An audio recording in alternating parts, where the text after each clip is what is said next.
नमस्कार दोस्तों, स्वागत है आपका ज्ञान सर एजुकेशन ऐप में। यूपी ट्रिपल एससी के एग्जाम्स के, वनडे एग्जाम्स के, एसएससी एग्जाम्स के, पुलिस एग्जाम के, रेलवे एग्जाम के फ्री इनिशिएटिव आपको इसी चैनल में मिलते रहेंगे। चैनल को सब्सक्राइब जरूर कर लीजिएगा और वीडियो को लाइक और शेयर जरूर कर लीजिएगा। और हमारे ऐप ज्ञान सर एजुकेशन ऐप को गूगल प्ले स्टोर से आप इंस्टॉल जरूर कर लीजिएगा। इसमें सारे वनडे के एग्जाम्स के कोर्सेज आपको मिलेंगे बहुत ही कम दामों में। नमस्कार दोस्तों, यूपीएसआई की एक और शानदार पीवाईक्यू सीरीज में आपका स्वागत है। आज हम लोग फिर से जीएस के जो पीवाईक्यू का सेट है वो देखेंगे। 2021 का पेपर है। तो सबसे पहला सवाल बहुत ही आसान आपकी स्क्रीन पे है। भूदान मूवमेंट की बात कर रहा है। भूदान आंदोलन किसने चलाया था? तो भूदान आंदोलन ये चलाया था विनोबा भावे जी ने। ठीक है, फिर से पूछा जा सकता है तो याद भी रखना भूदान आंदोलन। अब इनकी बात आई तो इनसे एक सवाल भी पूछा जा सकता है। इनका बहुत ही फेमस एक नारा भी है विनोबा भावे जी का, जय जगत। क्या है? जय जगत, है ना। हो सकता है इस बार ये पूछ ले कि जय जगत नारा किसने दिया है। तो जय जगत नारा देने वाले थे विनोबा भावे। इसके बाद आता है विटामिन जो है, ये ज़रूर देख लेना। विटामिन वाला सवाल बहुत घुमा घुमा के पूछा जाता है इसमें। कौन से विटामिन का क्या नाम है और किस विटामिन की कमी से कौन सा रोग होता है ना। ये बहुत ज़रूरी है। कह रहे कि इस विटामिन की कमी के कारण इंसान में रक्त अलपता यानी एनीमिया हो जाता है। तो एनीमिया इंसान के अंदर जो है वो किसकी कमी से होता है? विटामिन B12 की कमी से होता है, पहली चीज़। और इसका दूसरी जो इंपॉर्टेंट चीज़ है, इसका नाम क्या पूछ सकता है? तो कोबैलामिन, है ना। कोबैलामिन, कोबैलामिन भी बोलते हैं इसको, कोबैलामिन। ऐसे ही विटामिन B2 बहुत इंपॉर्टेंट है। इसका नाम है राइबोफ्लेविन। क्या है? राइबोफ्लेविन, है ना, राइबोफ्लेविन, ये भी याद रखना। और B1 की बात करेंगे तो इसको थायमीन बोलते हैं, थायमीन, थायमीन। विटामिन B6 की अगर बात करें तो इसको बोला जाता है पायरिडॉक्सिन, है ना, पायरिडॉक्सिन।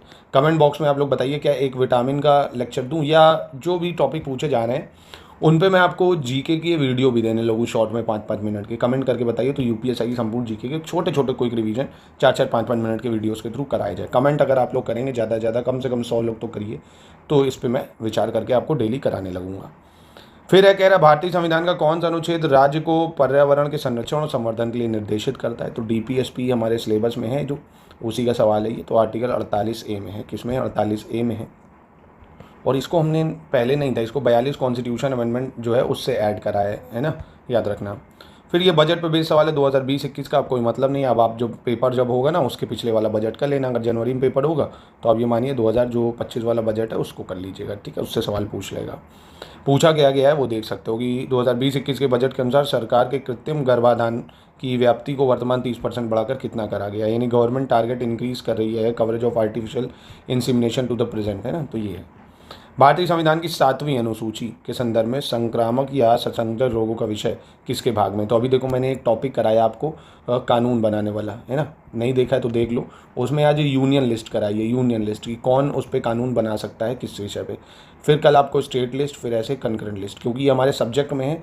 एक एक पॉइंट इसका पूछा जा सकता है कि किस विषय पे कौन कानून बनाता है। तो देख सकते हो इन्फेक्शियस और कंटीजियस जो डिसीजेज होती हैं इस पर कंकरेंट लिस्ट है, यानी केंद्र और राज्य दोनों ही कानून बना सकते हैं। ठीक है, तो इनको अवॉइड मत करना, इनको ज़रूर देखना। फिर बात आती है भारतीय संविधान के किस भाग में संघ लोक सेवा आयोग से संबंधित प्रावधान है, यानी यूपीएससी कौन से भाग में दिया हुआ है। तो संविधान के भाग अगर नहीं देखें उस पर भी मैं आपको पूरी वीडियो दे चुका हूँ, उसको देख डालो।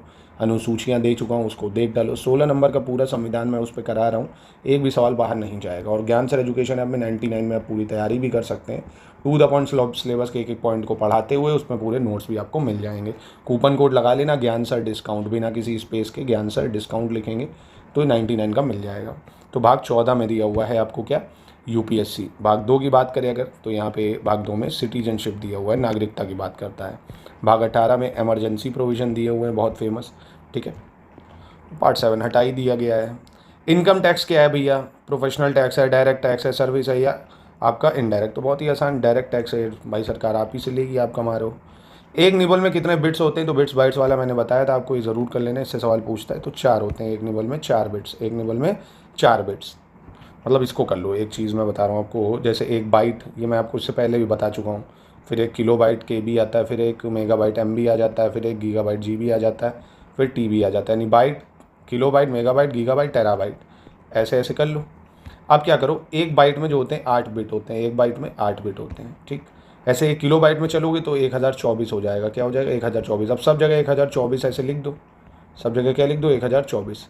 और ऊपर चलते जाओ, ऊपर मतलब जैसे KB वाला है तो यहाँ जाओ तो ये बाइट हो गया, MB है तो ऊपर जाओ KB हो गया, GB है तो ऊपर जाओ MB हो गया, और TB है तो ऊपर जाओ GB हो गया। ऐसे, यानी एक TB में 1024 GB, एक GB में 1024 MB, एक MB में 1024 KB, और 1 KB में 1024 बाइट, ऐसे आसानी से आप कर सकते हैं इसको। फिर कह रहा है prime minister of India is appointed by president ही करेगा भाई, प्राइम मिनिस्टर को अपॉइंट है ना, पर क्या किसी को भी कर सकता नहीं, जो मेजॉरिटी पार्टी लीडर होगा। निजी रक्षा का अधिकार जो है वो किस में आता है, तो सेल्फ प्रिजर्वेशन में आता है, आत्मरक्षा का अधिकार है ना। फिर कह रहा है कौन सा संविधान संशोधन अधिनियम ने 2 या अधिक राज्यों के लिए एक ही व्यक्ति को राज्यपाल के रूप में नियुक्त करने की सुविधा प्रदान करी है। तो ये भी काफ़ी इंपॉर्टेंट, देखो कॉन्स्टिट्यूशन अमेंडमेंट, ये भी मैं आपको करा रहा हूँ, इंपॉर्टेंट कॉन्स्टिट्यूशन अमेंडमेंट भी हम लोग करेंगे एक एक करके। तो ये था 7 कॉन्स्टिट्यूशन अमेंडमेंट एक्ट, ठीक है। फिर निम्नलिखित में से वाणिज्यिक वाहन अनुज्ञा पत्र कह रहा है, इसके लिए आवेदन करने के लिए कौन सा अनिवार्य है, तो चिकित्सा प्रमाण पत्र आपको चाहिए, मेडिकल सर्टिफिकेट चाहिए होगा इसके लिए। इसके बाद कह रहा है भारत के जनसंख्या इतिहास में किन दशकों को जनसंख्या विस्फोट की अवधि कहा जाता है, पॉपुलेशन एक्सप्लोजन कहा जाता है। तो ये बहुत तेज़ी से पॉपुलेशन एक्सप्लोजन हुआ था 1951 से 81 में, ठीक है। और भारत में सर्वोच्च कानूनी अधिकारी कौन होता है, तो अटॉर्नी जनरल होता है। कौन होता है, attorney general of India, Bharat का महान्यायवादी। अनुच्छेद 76 में इसका अनुच्छेद भी पूछा जा सकता है। ब्रिटिश भारत में प्रथम इंपीरियल फॉरेस्ट स्कूल का आरंभ कहाँ हुआ था, प्रथम इंपीरियल फॉरेस्ट स्कूल तो देहरादून में हुआ था। और किस वर्ष में उत्तर प्रदेश निःशुल्क और अनिवार्य शिक्षा के अधिकार नियम को लागू किया गया था, यूपी में right to free and compulsory education rule 2011 में आया। 73वें संविधान संशोधन अधिनियम को भारत की संसद द्वारा किस वर्ष में अधिनियमित किया गया था, 73 कॉन्स्टिट्यूशन अमेंडमेंट एक्ट, पंचायत को ऐड करा था हमने 1992 के थ्रू, ठीक है। फिर बात आती है शाही फरमान के मुद्दे पर कौन से मुगल सम्राट का संबंध थॉमस रो से था, तो थॉमस रो जो था ये संबंधित था जहांगीर से। फिर इसके बाद कह रहा है सभी मानव अधिकार जो हैं वो सार्वभौमिक, अविभाज्य और अन्योन्याश्रित और परस्पर संबंधित है। कारण 1993 में मानव अधिकारों पर विश्व सम्मेलन ने इस पर जोर दिया था। तो यहाँ पे आप देखेंगे बिल्कुल कथन भी सही है और कारण भी इसका ही है, 1993 में बना है, याद रखना। दहेज हत्या का अपराध बनाने के लिए महिला की जो मृत्यु है शादी के कितने सालों के अंतर्गत हो जानी चाहिए, तो 7 सालों के अंतर्गत हो जानी चाहिए भाई, डावरी प्रोहिबिशन एक्ट 1961 के जो रूल है उसके तहत।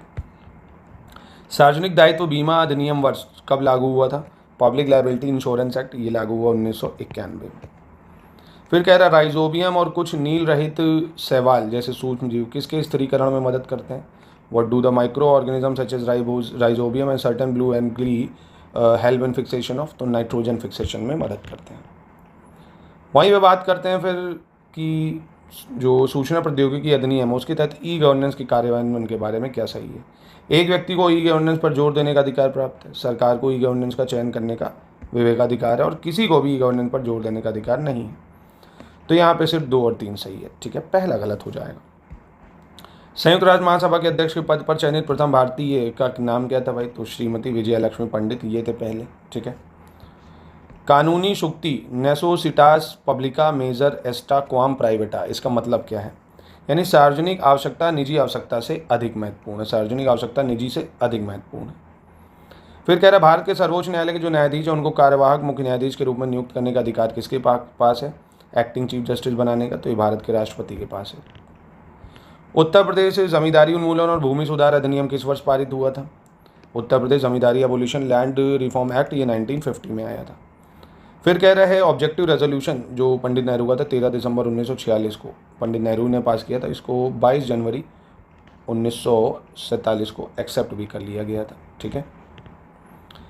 फिर कह रहा है प्राकृतिक स्थलीय पारिस्थितिकी तंत्र का उदाहरण निम्नलिखित में से कौन सा है, तो ग्रासलैंड हो जाएगा, घास स्थल है जो। संयुक्त राष्ट्र के संधारणीय विकास लक्ष्य ने किस वर्ष तक सभी प्रकार की गरीबी को समाप्त करने का प्रस्ताव दिया था, तो 2030 तक। भारतीय संविधान का कौन सा अनुच्छेद दोहरी परिसंकट के विरुद्ध सुरक्षा प्रदान करता है, डबल जियोपार्डी, तो आर्टिकल 20 में है डबल जियोपार्डी की एक क्राइम के लिए 2 बार सजा नहीं हो सकती। भारत के मुख्य निर्वाचन आयुक्त की नियुक्ति कौन करेगा भाई, तो राष्ट्रपति कर देगा। भारत में निर्यात आयात बैंक की स्थापना यानी एक्सपोर्ट इंपोर्ट बैंक कब स्टैब्लिश हुआ है, तो 1982 को हुआ है। इसके बाद कह रहा है ये करंट अफेयर्स का सवाल था, लीमोआ जो न्यूज़ में था, लॉजिस्टिक एग्रीमेंट हमने साइन करा था यूएसए से, तो करंट अफेयर्स का सवाल था ये। फेसबुक पर शो देखने के लिए कौन से प्लेटफॉर्म का उपयोग करते हैं, तो फेसबुक वॉच का उपयोग करते हैं, देखा होगा आपने।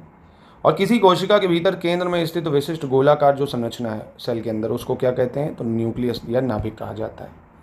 केंद्रीय सूचना आयोग द्वारा लगाया गया जुर्माना कितना बढ़ सकता है, penalty impose by central information commission में एक्सटेंड टू 25,000 रुपीज़, 25,000 रुपये तक बढ़ाया जा सकता है। और भारतीय संविधान की किस अनुसूची में 10 दल बदल विरोधी कानून है, एंटी डिफेक्शन लॉ है। तो पूरा मैंने आप 12 की 12 अनुसूचियाँ कराई है, उनको देख लेना डिटेल में, बहुत ही शानदार, 8 से 10 मिनट में पूरा आपका कवर भी हो जाएगा और आपके सवाल फिक्स हो जाएंगे उससे। तो 52 कॉन्स्टिट्यूशन अमेंडमेंट एक्ट 1985 से इसको ऐड करा था हम लोग ने 10वीं अनुसूची में।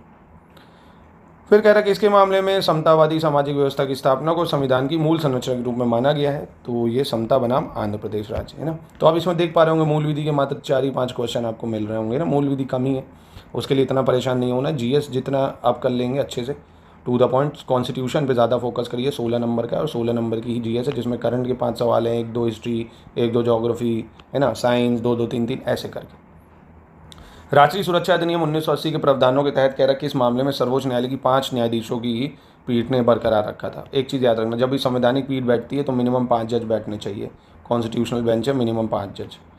तो AK Roy versus union of India, ठीक है। तो देख रहे हो जीएस काफ़ी आसान है, ज़्यादा नहीं है। अगर अभी से आप पढ़ना चालू करेंगे, कम से कम 6 घंटे अगर आप डेली अपने आप को देंगे तो लगातार आप मेहनत करेंगे, कंसिस्टेंट हो गए डेली। ये नहीं संडे नहीं पढ़ रहे हैं, मंडे नहीं पढ़ रहे हैं, त्योहारों में नहीं पढ़ रहे हैं। त्यौहार में पढ़िए, कम पढ़िए, 3 घंटा पढ़ लीजिए, 2 घंटा पढ़ लीजिए, पढ़िए ज़रूर। नहीं तो आपकी कंसिस्टेंसी बिगड़ गई ना, तो वापस से फिर ट्रैक में आने में आपको बहुत समय लगेगा।